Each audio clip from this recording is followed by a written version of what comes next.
আওয়ামী লীগ ফিরে আসলে কেউ বাঁচতে পারবেন না। আওয়ামী লীগ যদি কোনোভাবে ক্ষমতায় আসে তখন কিন্তু খবর আছে আবার। কোনো কারণে যদি আওয়ামী লীগের মতো দলের বা শেখ হাসিনার যদি কোনো কারণে প্রত্যাবর্তন ঘটে, আপনি দেখুন 1 মিনিট লাগবে না, 30 সেকেন্ডের মধ্যে পুরো মাঠ ফাঁকা হয়ে গেছে।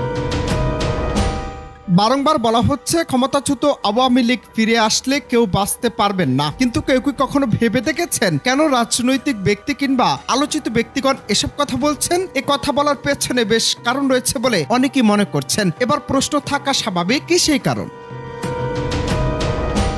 বেশ কয়েকদিন আগে গণ অধিকার পরিষদের সাধারণ সম্পাদক মোহাম্মদ রাশেদ খান বলেছিলেন, আওয়ামী লীগ ফিরে আসলে কেউ বাঁচতে পারবেন না, যারা বিপ্লবের নেতৃত্ব দিয়েছে তাদের ধরে তারা ফাঁসিতে ঝোলাবে। শুধু রাশেদ নয়, এই নিয়ে মুখ খুলেছেন অনেক গুরুত্বপূর্ণ ব্যক্তি। তাদের ভাষ্য মতে আওয়ামী লীগ এমন এক স্বৈরাচার রাজনৈতিক দল, তা আবার ফিরলে দেশের অবস্থা ভয়াবহ পর্যায়ে চলে যাবে।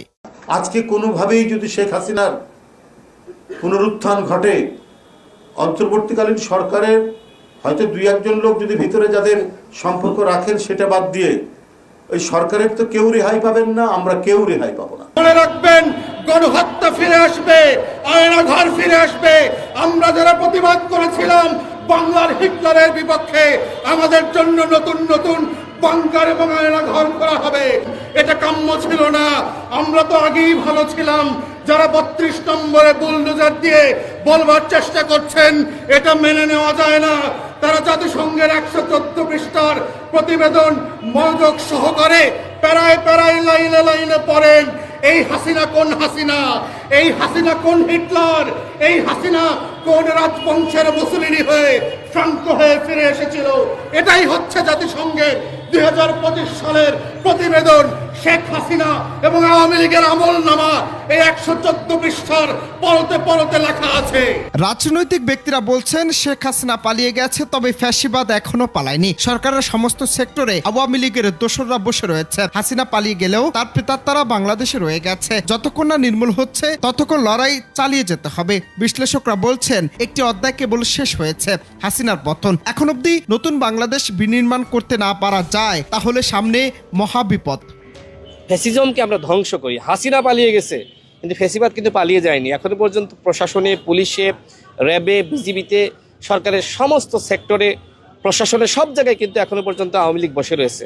সুতরাং শুধুমাত্র যদি আপনারা সন্তুষ্ট হয়ে যান বা আত্মতৃপ্তির আপনারা ঢেকুর গেলেন যে হাসিনা তো ভারতে পালিয়ে গেছে, হাসিনা রেজিম শেষ, না।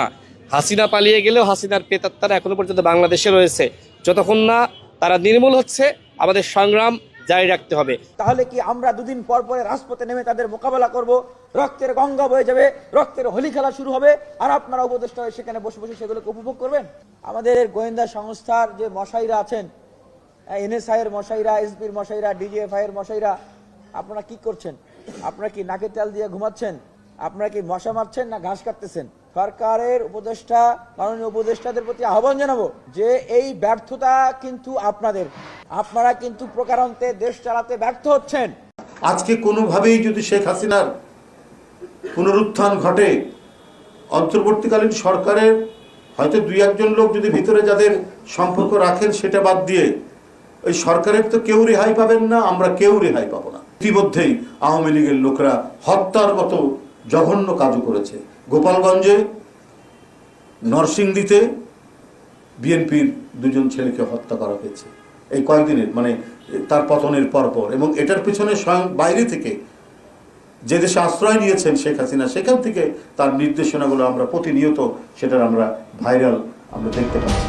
যদিও আওয়ামী লীগ ফ্যাসিস্ট দল, ফলে তাদের আর রাজনীতিতে ফিরতে দেয়া হবে না বলে মন্তব্য করেছেন তথ্য সম্প্রচার উপদেষ্টা নাহিদ ইসলাম। তিনি বলেছেন, এখন বিতর্ক হচ্ছে আওয়ামী লীগ রাজনীতি করতে পারবে কিনা। আপনারা আওয়ামী লীগকে ফ্যাসিস্ট রাজনৈতিক দল বলছেন, তখন প্রশ্ন আসে ফ্যাসিস্ট রাজনৈতিক দল গণতান্ত্রিক কাঠামোতে কিভাবে রাজনীতি করতে পারে? সুতরাং আওয়ামী লীগ রাজনীতিতে ফিরতে পারবে না।